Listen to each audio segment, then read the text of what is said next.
give you a punchline at the end. I asked, let's have some good news at the end of this, and the answer was, there is none. I'm going to try to tease them out to give us some good news at the end, but who are the bad actors, the nation states, the proxies, the private parties, and what are the threats? Give it to us, and then we'll cool it from there. Thanks, Tom. And yeah, cheery topic to start the day. I think about three clusters of activity. There's the nation-state actors, there's the criminal actors, and increasingly the threat from hacktivists can't be ignored. So let me start in that descending order. 10 years ago, most companies, if you weren't a defense contractor and you weren't government, were not that worried about nation-state actors, with the exception of maybe China because of the intellectual property theft. The North Koreans were starting on the banks to get currency to evade sanctions. But that's changed, right? All of us now are in the crosshairs of the nation-state actors because China has started to come after our critical infrastructure. And, you know, everybody from transportation to water to air to ports, but even municipalities and now big companies, because of the knock-on effects into the economy or the services you provide, fall into that category. It was, I think, February 2024 when the director of FBI, the director of NSA, director of CISA, and the National Cyber Director testified before Congress to talk about these nation-state threats, and especially the threat to critical infrastructure in the U.S. And they talked about China pre-positioning in critical infrastructure for the intent of disrupting our ability to support a crisis on the other side of the planet, right? If Taiwan becomes a challenge or something in the South China Sea flares up, we've got to move tremendous amounts of people and material to that side of the globe, and they can disrupt that through cyber. But they're also interested in creating societal panic, and that's the phrase that was given to Congress. Let me translate that. That's digital terrorism. Right? At the time and place of escalating tensions, they can get the American people to turn inward and not be concerned with what's going on at the other side of the world. And that's a pretty dramatic thing if you think about it, the preparation to disrupt our fabric of society. So that's the apex, right? That's the nation-state efforts we're up against. In the criminal space, that's been advancing, and you know, Chris gave you some numbers. Most of that is in the criminal side of the impact of these breaches. They are increasingly using techniques that don't get secured through traditional antivirus and even endpoint detection and response services. They're stealing identities, going into those companies as authenticated users, and then doing what's called living off the land. They're operating with the tools and infrastructure that's already present in the business to do the things they want to do to get to ransomware and extortion. And then finally, I talked about some of the hacktivists. We've seen in every major geopolitical crisis these days where the two sides have people take up cyber arms in support of their favorite actor. Whether it's Ukraine, Russia, we saw hacktivists on both sides of that. Israel, Palestine, with Iran joining in. So people take up this cyber call to arms to disrupt things and cause pain in the middle of an escalating crisis. But also we watch the intel services and the militaries of the participants hide themselves underneath the guise of the hacktivists to bring maybe a little more capability. But we're not immune in these spaces. So in the Israel-Palestine conflict, we saw Iranians jump in and hack a suburb of Pittsburgh's municipal water supply because they were using Israeli source technology. just the simple fact that you had bought Israeli controls for your water municipality meant that the hacktivists felt you were fair game in this geopolitical crisis that wasn't local to Pittsburgh, right? It wasn't even involving the US, but they got drug in. So that's kind of the scene setter of the things we're up against. So it is this global, without borders sense of conflict coming to us. It's a pretty good start. I was speaking to a colleague at Starr. He's a former senior operative at the agency, capital T, capital A.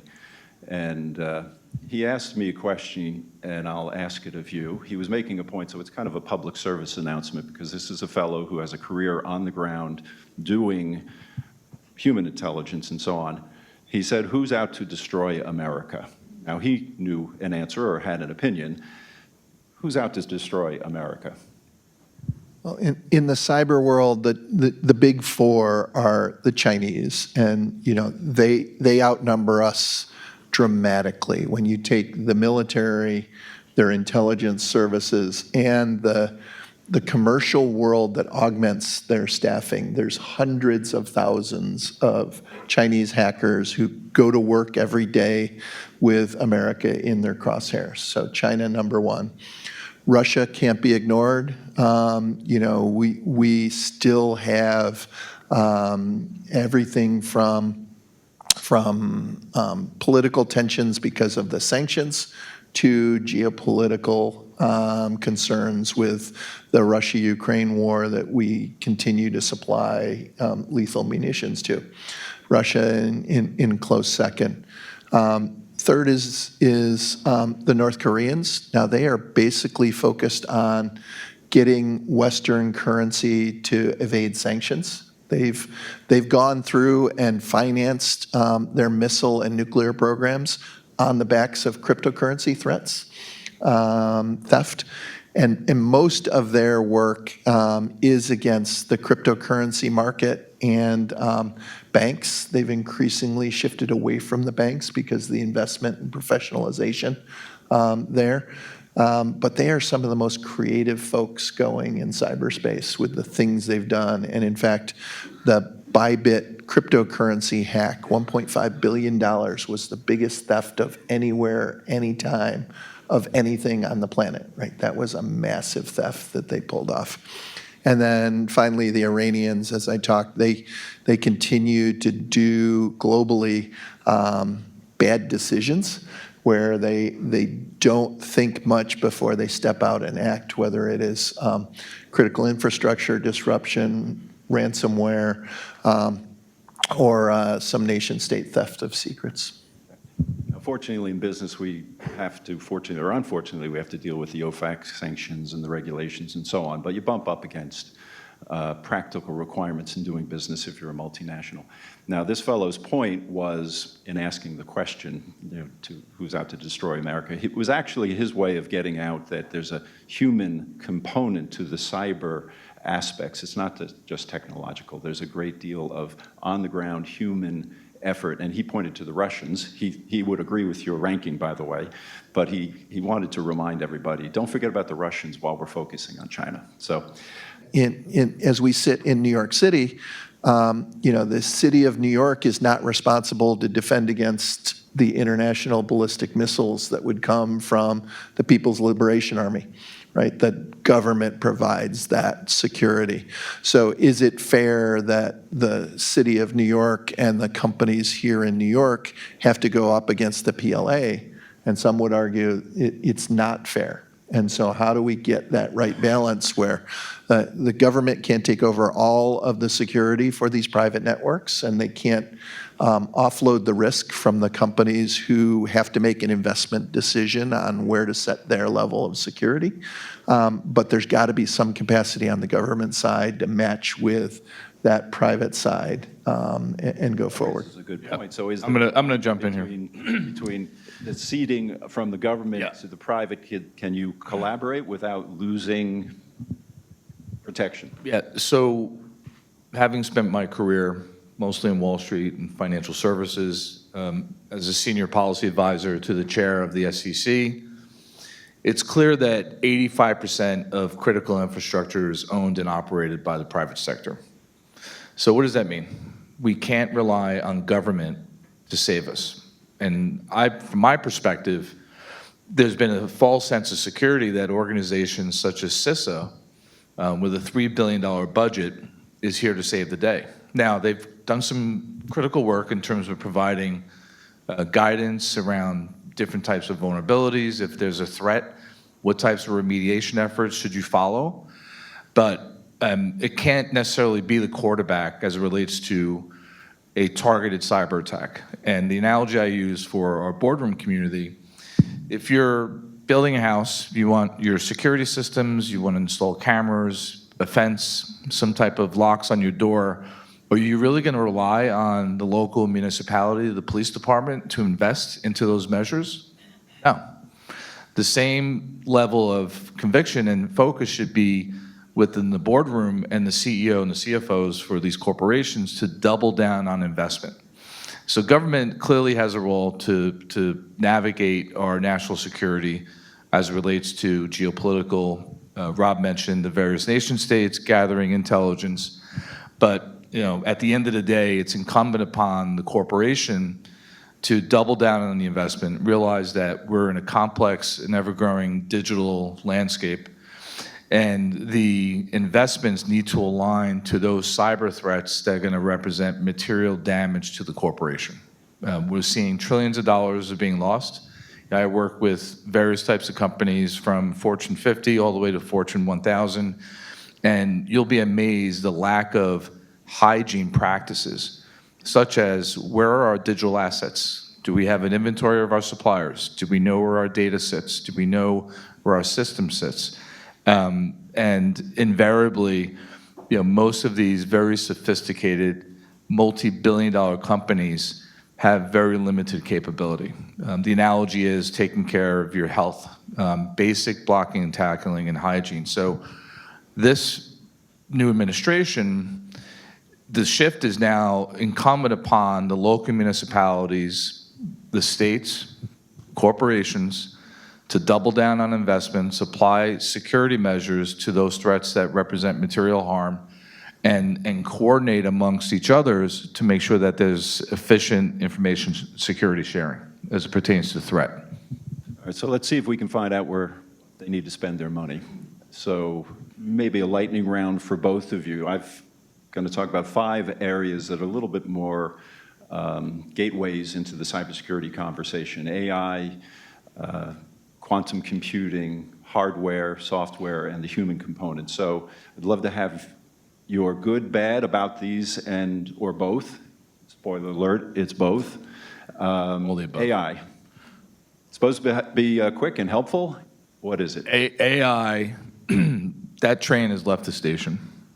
My biggest concern with AI is the rapid development of these agents, and eventually we're going to shift towards agentic AI, which means that these algorithms are going to run autonomously within various businesses, and the lack of oversight and the guardrails around the production of this AI through our supply chain. And so I believe it was 2 weeks ago, JP Chase issued a concern about our supply chain integrity. And if you think about the development of these agents, it permeates the fabric of corporations, because now I'm reliant on this technology to support my business. It spreads like wildfire across a particular industry, and suddenly 6, 12, 18 months down the road, you have a potential failure because these agents are now, denying prescriptions, for instance, if you're reliant on a pharmacy application. And so the reality is that this is where governance comes into play. Once you decide to deploy this type of artificial intelligence, the question should be why? Are we going to drive efficiency? Are we expect to improve our market share? And do we have the right safety and guardrails around monitoring? In the AI world, the rapid adoption you're seeing is because people can cut costs and show value. So those of you who have companies, your employees are already using AI. So there's a risk and regulatory component of this.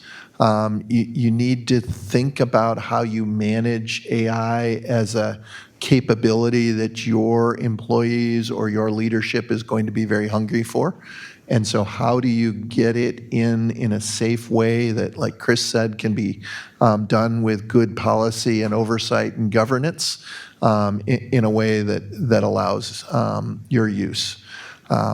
Earlier in talking about, traditional cyber basic blocking and tackling, one of the things we fight every year is shadow IT, where somebody's hooked something into your infrastructure that you don't know about that brings a cyber risk because it's unmanaged or it's unsecured or not to the level of security you need it to be.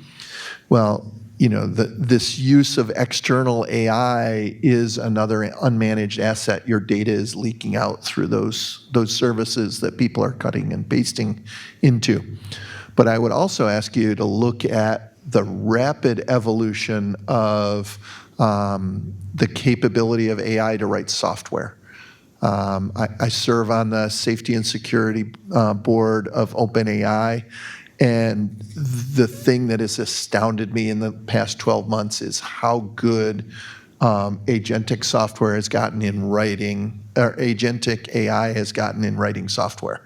You can sit down with plain text English and create a whole app or a website that does something very personal to you. And because it is exactly what you wanted and needed, it is the most amazing piece of software ever written for you, right? But it may not have the security, it may not have all of the controls, it may be running outside your environment where your data isn't supposed to live. And so I would offer pretty soon we're going to have the challenge of shadow software on top of shadow IT, if you don't already have that. And so think about that space where hyper specialized software is written for your tasks. Is that something you do inside your environment, and how does your security team know about it, control it, and ensure that it doesn't bring new vulnerabilities to you? That leads us to quantum computing, which could rock, paper, scissors over AI for coding and breaking systems and so on. I know the Biden administration has issued executive orders and so on to prepare the government for quantum computing and by 2035. So you tell me, but the common wisdom is that a quantum computer will be built in 10 years. And there's a reality to it, even if the physics I learned in high school that's all mystery and fantasy. It actually does work, qubits exist and so on. So what is your view of where we need to be going and where we're going to get with quantum? Yeah, that's a great phrasing, where we need to be going. It's a journey. We're 10 years out from the government edict of we need to be ready. It's a huge challenge. Those of us who lived through Y2K, that was a big lift. This is probably a bigger lift, right? It is a journey that starts with understanding what is in your inventory that relies on public key cryptography, which is the crypt that is vulnerable to being broken by a quantum computer. I would encourage people to not just think of the challenge being your encrypted data. People often think of quantum computers as a threat to encryption and privacy. It's not your secrets in terms of data that are at risk. It is your secrets in data, but it is also authentication. Much of our authentication, the things that allow you to access a computer or a network today, relies on this type of encryption that is a public key shared secret. And so that's the part that scares me. We all need to think about what's your threat model. So the US government's threat model, we have to worry about protecting our secrets for decades from the Chinese and the Russians. And so that is the primary use case for I must keep a secret from quantum computer. Many of you in this audience aren't going to be targets of I need to know your secrets from the Russians and the Chinese. And they're the first ones who are going to have quantum computers, right? They're not going to be kids in the basement of an Eastern European country that do ransomware. It's going to be nation states. But those nation states, as I talked about for the critical infrastructure hacks and the intellectual property theft and things like that, that is where the Chinese will go if they have a quantum computer, is the authentication to be able to join your network, steal things out of your network, and go after your network. So start by understanding and start that journey today. Yeah, totally agree. And the ability to deploy quantum is definitely going to undermine our current security defenses within the corporation. The other concern I have is the treasure trove of data that the Chinese government has been collecting over the past couple of decades. But the data is encrypted. So guess what? Information is going to be used to their leverage point. This harvest hacking will save Exactly. it for a rainy They've been day. harvesting. I mean, look, 6 months into the executive branch, I got a note from the Office of Personnel Management that my information was stolen, all my clearance information. So, the reality is that most of our data is out there in terms of social security number, our passwords, our emails. So how do you deploy, from an individual perspective, proper safeguards in terms of credit monitoring, identity theft protection? I mean, this is just part of doing business. It's analogous to putting on a seatbelt once you get in the car. Software. Where are the vulnerabilities? I'm sorry. Where do we start? To the rest We only have 5 minutes left here. Look, what's old is new. Back in the late 90s, early 2000s, I was doing ethical hacking, application security testing, and was still seeing the same vulnerabilities being introduced. SQL injection, cross-site scripting, and it's really a level of evaluating the integrity associated with the code within the application, and again, bubbling this up to proper governance.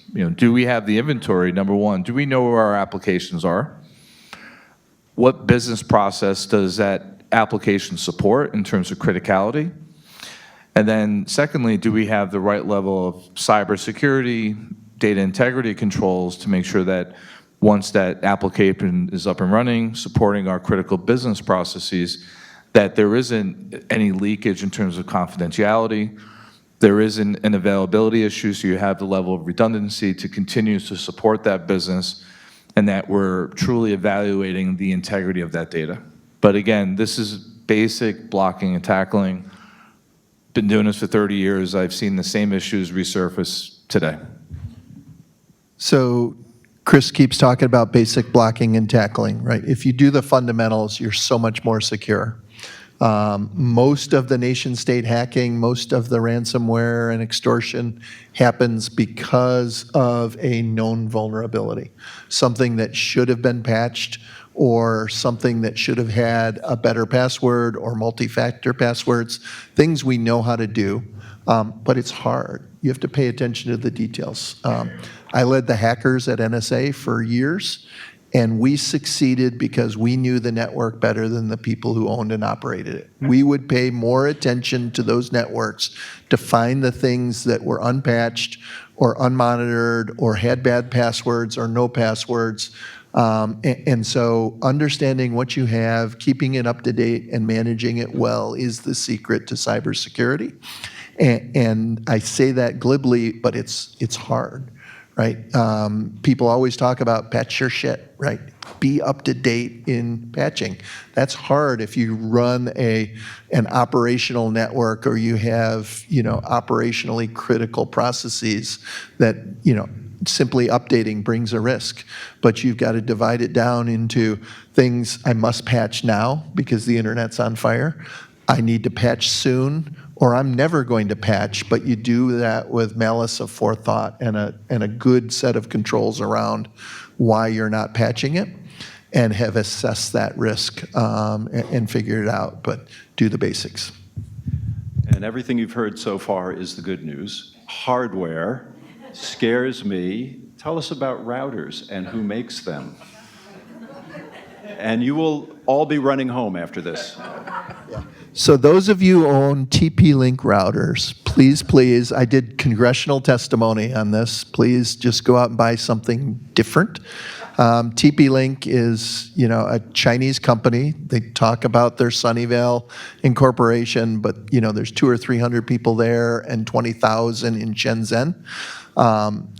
They have gone from like 30% of the market to 60%, almost 90% of Wi-Fi version 7 consumer routers in the marketplace because they're selling at incredibly cheap prices below profitability, and they are dominating the market. And I am okay with hardware built in China. Almost everything is, right? Even American companies turn to China to manufacture the goods. What matters is who writes and updates your software. In China, the MSS, their CIA equivalent, can walk up to any company and direct them to do things in support of the state. So if they walk up to TP-Link and says, your software, next software update must contain these new features for the military, they have to do that. If they walk up to them and say, we want all the routers in the US to stop working because of the Taiwan crisis, they have to support. So think about, where you're buying those, but specifically worry about that TP-Link source. Completely agree. I just want to underscore 2 points because I know we have 20 seconds left. We talk about nation states, criminal syndicates that are continuously hacking us, but we can't underestimate the importance of human error. And roughly 70% of the incidents that we've seen over the last couple of years is human error. Change updates that aren't being validated, but also including the supply chain dependency as well.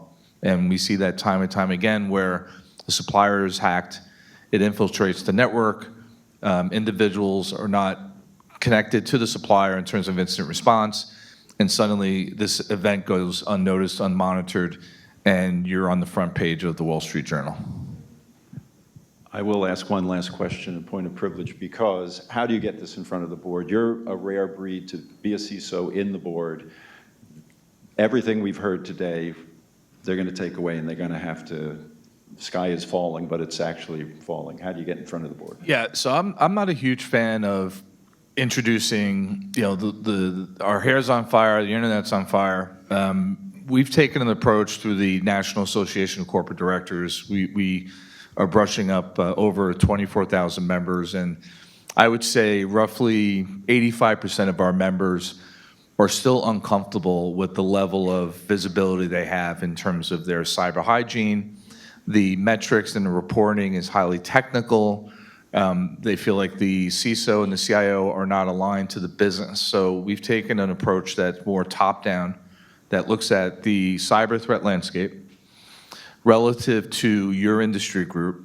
We work with various types of companies that pull benchmarking analysis. So if you're in healthcare, you look different than manufacturing. You're going to look different compared to financing and banking.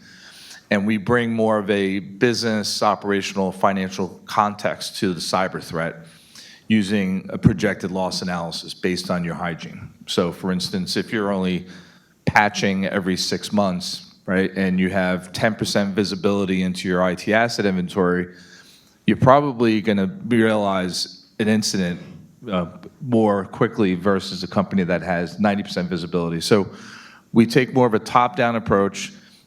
We engage the board in terms of risk acceptance, risk transfer optimization, and it's super critical that the board, particularly the risk committee and the audit committee, has visibility into the budget and the capital being deployed to reduce that risk in a material way. And I would tell you, working again, dozens of boards on an annual basis, and working with our CISO colleagues, the amount of spend and redundancy and inefficiency in the cybersecurity budget is absolutely astounding. And so it's really about capital deployment, understanding your business risk, your operational exposure, where the losses are most likely going to occur, and how do you deploy that capital and those investments in order to suppress that risk. Now we're talking in the language of the board, because the preponderance of these board members are former CEOs, former CFOs, accountants, and we allow for the board to make some decisions around, do we pull in a cyber expert? Do we pull in a Rob? Do we pull in a Chris to either sit on the board on a permanent basis, or even better yet, we retain these folks as an outside advisor to provide some independent perspective? Yeah. Two quick answers. One is tabletop exercises, talk in the language of the board about business risk on a cyber bad day. That is often enlightening and eye-opening. And then two, red team and penetration tests, because you've got your network as you want it to be, but they will show you the as-is and all the warts and issues. So red team from an external perspective to see what is your cyber profile. Very nice.